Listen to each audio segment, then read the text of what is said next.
Hey there, it's time for Module 7. I know this has been a lot of biology and this has been a pretty full week, but we're really digging into the subject material at hand.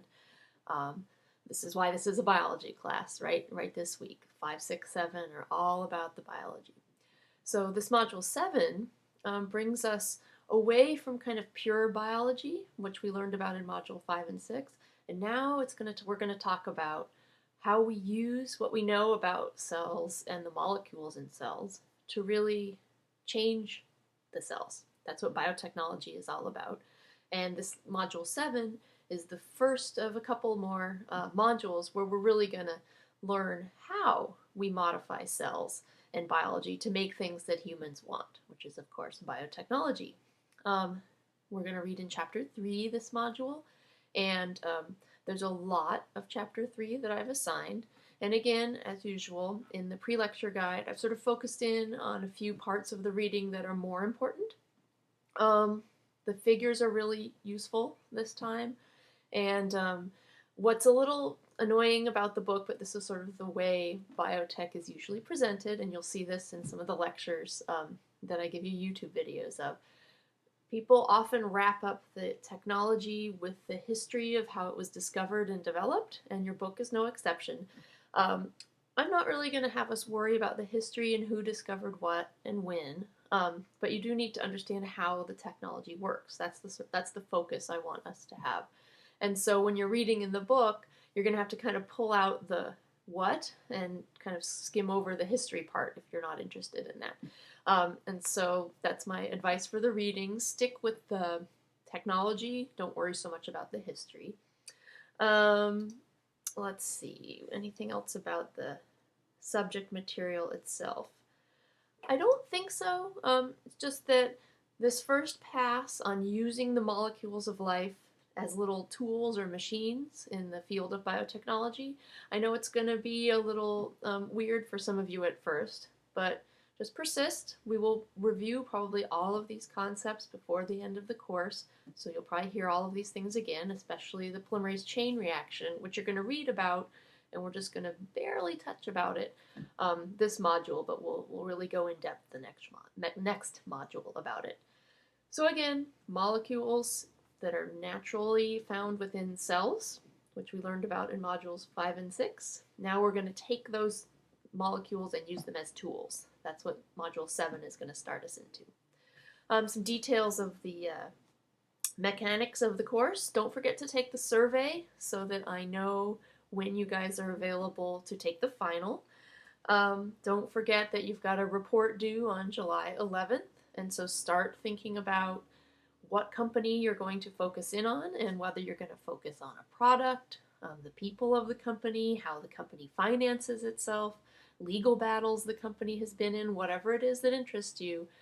Look around, click on some websites that we visited, do a Google search about other things you're interested in, find a company, and be ready with the name of that company before you take the survey. Again, the quizzes. The quiz for Module 7, you're going to get 2 chances, an hour each chance. Both scores will be averaged. I took a look at your sample assignments. I know that seems so long ago, but and everybody who turned it in formatted the title in exactly the right way, so good job. Keep at that. And one last thing I wanted to comment about the discussions. I clicked through the first couple of discussions, which is all that's happened so far, and it looks like there are a lot of submissions, so it's a good job. And I clicked and read a few of them. I'm not going to mention anything, but what I mostly saw is that people seem engaged. You're interacting with each other in a professional and positive manner, and it seems like you're being really thoughtful. So overall, I'm very, very pleased with how the discussions look. So keep up that tone, keep up that energy. I think it's more fun for everybody when everybody's putting in a nice, thoughtful, pleasant effort. Don't forget to introduce yourself at the beginning of your post. I saw someone who said, "Hey, it's Joe here." That's just the right way to introduce yourself, set a happy tone. And the one perhaps little criticism I saw a few posts, not that many, that sort of listed out almost just like a report that you might find on a web page or in a book or something. And the discussion is really more about you saying, well, here's what I think, and here's why. Or here's my opinion, and here's why. Don't try to be someone else. You know, put in your opinion, put in your set of facts that you found. Don't cut and paste blobs of information from web pages or somewhere else. That's boring, and that's not really the intent. Do add your own thoughts. Your thoughts are valid, your thoughts are interesting, and you all have different life experiences, and it's really great to share those. So definitely keep the discussion your own, your own opinions, your own feelings, and your own impressions. Don't feel like you have to make a complete case and have every single detail that might be out there. Bring together the details and thoughts that you have that are your own, okay? And remember, the thing that you hand in is not just your original impression, it's how other people help change. So if you're really locked solid with your very first impression, it's going to be hard to complete your assignments. So it's okay to say, I thought, I felt, I wondered, that kind of thing.